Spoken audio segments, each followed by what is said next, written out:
अशोक खरात प्रकरण राज्यात प्रचंड तापले. अशात या प्रकरणामध्ये रुपाली चाकणकर यांच्या नावाची चर्चा मोठ्या प्रमाणावरती झाली. त्यांच्यावरती अनेक आरोपही करण्यात येत आहेत. अशात या प्रकरणात 28 दिवसानंतर रुपाली चाकणकर यांची प्रतिक्रिया समोर आली आहे. त्या म्हणाल्या, महाराष्ट्राच्या राजकीय क्षेत्रात आस्था गायब अनेकांवरती आरोप झाले. त्या आरोपांचे पुरावे माध्यमांनी सबंध महाराष्ट्राला दाखवले आणि आरोप करणाऱ्यांनीही पुराव्यानिशी आरोप केले. मात्र आज 28 दिवस होत आहेत. माझ्यावरती व माझ्या परिवारावरती बेछूट व कल्पोकल्पित आरोप हे फक्त हेतुपुरस्पर व बदनाम करण्यासाठी होत आहेत.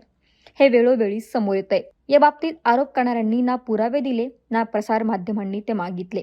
तसेच निनावी पत्राबाबत जे कोणी आरोप करणारे आहेत त्यांनी सांगावे की ते पत्र त्यांच्यापर्यंत कसं आलं.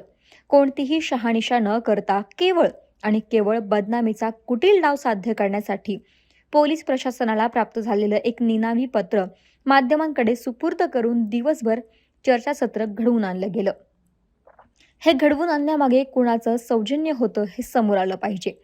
बीडचे पोलीस अधीक्षक नवनीत कौवत यांनीही ज्या पत्रावरती नाव व पत्ता नाही अशा निनावी पत्राला कायदेशीरदृष्ट्या काहीही अर्थ नसल्याचं महत्त्व देता येत नाही हे माध्यमांसमोर येत स्पष्ट केलं. तरीही खोडसाळपणा करण्यासाठी हे पत्र कोणी लिहिलं, कुठून आलं याची चौकशी झालीच पाहिजे.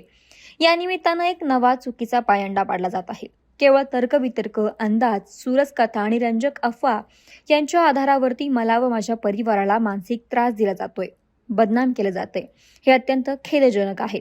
मी पहिल्या दिवसापासून माझी ठाम आणि स्पष्टपणानं भूमिका मांडत आली आहे. खरात प्रकरणात कोणत्याही आर्थिक व्यवहारात, जमीन व्यवहारात व इतर कोणत्याही दुष्कृत्यात दुरान्वये आमचा संबंध नाही. शेवटी सत्य प्रखरतेने समोर येईलच हा माझा दृढ विश्वास आहे. तरीही गेले काही दिवस प्रसारमाध्यमांमधून माझ्या विरोधात एकतर्फी येणाऱ्या बातम्या यावरती मी प्रतिक्रिया किंवा कोणतेही स्पष्टीकरण दिले नाही. कारण SIT व चौकशी करत असलेल्या तपास यंत्रणेला निपक्षपणे चौकशी करता यावी हाच माझा हेतू, अशी प्रतिक्रिया रुपाली चाकणकर यांनी दिली आहे. शिकूया AI ची क्रांती. चला करूया MSCIT. आजच नजीकच्या MSCIT केंद्रात आपला प्रवेश निश्चित करा.